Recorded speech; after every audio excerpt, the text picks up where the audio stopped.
আসসালামু আলাইকুম রহমতুল্লাহি ওবরাকাত। ষষ্ঠ শ্রেণীর সকল শিক্ষার্থী বিন্দুদেরকে শুভেচ্ছা ও স্বাগতম মশাল একাডেমির পক্ষ থেকে। আমি আগের ভিডিওগুলো দিতে পারিনি, অ্যাসাইনমেন্টের উত্তরমালাগুলো দিতে পারি নাই, একটু ব্যস্ততার মধ্যে ছিলাম।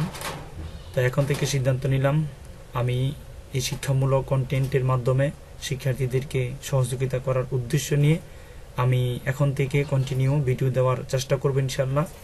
সকল শিক্ষার্থীবৃন্দদেরকে ভিডিওর সাথে বলা হলো চ্যানেলটি সাবস্ক্রাইব করার জন্য, এর মাধ্যমে শিক্ষামূলক কন্টেন্টের মাধ্যমে সহযোগিতা করব। আজকে আমি আলোচনা করব চতুর্থ সপ্তাহের ষষ্ঠ শ্রেণীর বিজ্ঞান বিষয়ের নমুনা অ্যাসাইনমেন্ট। তবে সকল শিক্ষার্থীদেরকে খেয়াল রাখার জন্য বলা হলো এখানে হুবহু কপি না করে তোমরা তোমাদের নিজেদের মতো উত্তরগুলো করে নিবে।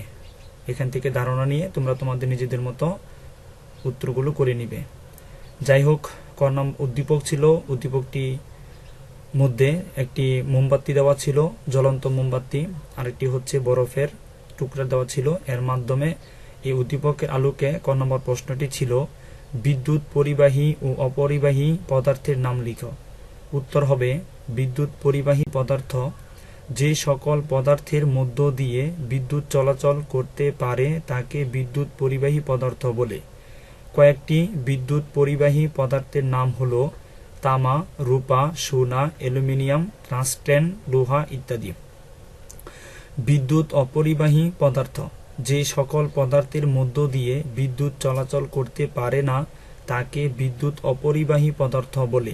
কয়েকটি বিদ্যুৎ অপরিবাহী পদার্থের নাম হলো রাবার, প্লাস্টিক, শুকনো কাঠ, শুকনো কাগজ, পলিথিন ইত্যাদি। খ নম্বর প্রশ্নটি ছিল বিদ্যুৎ পরিবহনে তামার তার ব্যবহারের কারণ কি? উত্তর হবে তামা একটি বিদ্যুৎ পরিবাহী ধাতু। ধাতু সমূহ বিদ্যুৎ পরিবহন করে, তবে সব ধাতুর বিদ্যুৎ পরিবহন ক্ষমতা এক নয়। ধাতু সমূহের মধ্যে তামার বিদ্যুৎ পরিবাহিতা অন্যান্য ধাতুর তুলনায় বেশি। এটি দামেও সস্তা ও সহজলভ্য। এই জন্য বৈদ্যুতিক পরিবহনে তামার তার ব্যবহার করা হয়। গ নম্বর প্রশ্নটি ছিল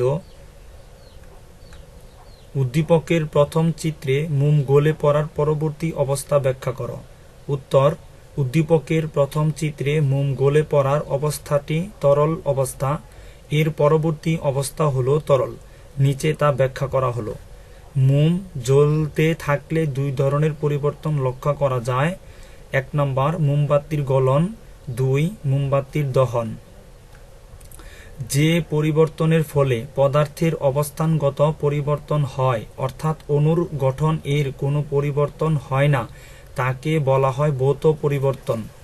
তাই মোমবাতির গলে পড়া হচ্ছে ভৌত পরিবর্তন, কেননা গলে পড়া মোম দিয়ে আবার নতুন করে মোমবাতি তৈরি করা যায়। তাই মোমবাতির গলন হচ্ছে ভৌত পরিবর্তন। মোমের অবস্থান পরিবর্তনকে নিম্নোক্তভাবে দেখানো যায়: কঠিন থেকে তরল, তরল থেকে কঠিন। গহ প্রশ্নটি ছিল চিত্রের পদার্থ দুটির গলনাঙ্ক ও হিমাঙ্ক কি একই? পাঠ্যপুস্তকের আলোকে বিশ্লেষণ করো। উত্তর হবে উদ্দীপকের প্রথম চিত্রে রয়েছে মোম আর দ্বিতীয় চিত্র রয়েছে বরফ।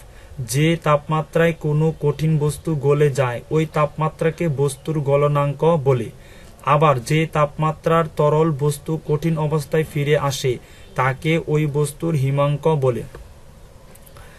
কোনো একটি বস্তুর তাপমাত্রা যদি হিমাঙ্কের উপরে থাকে এবং তা পারিপার্শ্বিক তাপমাত্রার চেয়ে বেশি হয়, তবে পারিপার্শ্বিক তাপমাত্রার বস্তুটিকে রেখে দিলে তা ধীরে ধীরে তাপ হারাতে থাকে, ফলে এর তাপমাত্রা কমতে থাকে, এবং যখন তাপমাত্রা হিমাঙ্কে চলে আসে তখন এটি কঠিনে পরিণত হয়।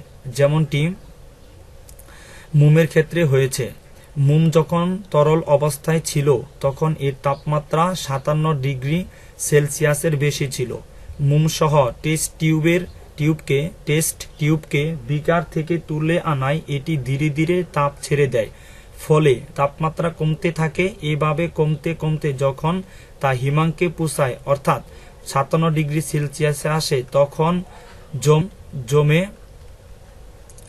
তখন মোম জমে কঠিন অবস্থায় চলে আসে, অর্থাৎ গলনাঙ্ক ও হিমাঙ্ক একই। অপরপক্ষে বরফের গলনাঙ্ক 0 ডিগ্রি সেলসিয়াস এবং বরফের হিমাঙ্কও 0 ডিগ্রি সেলসিয়াস।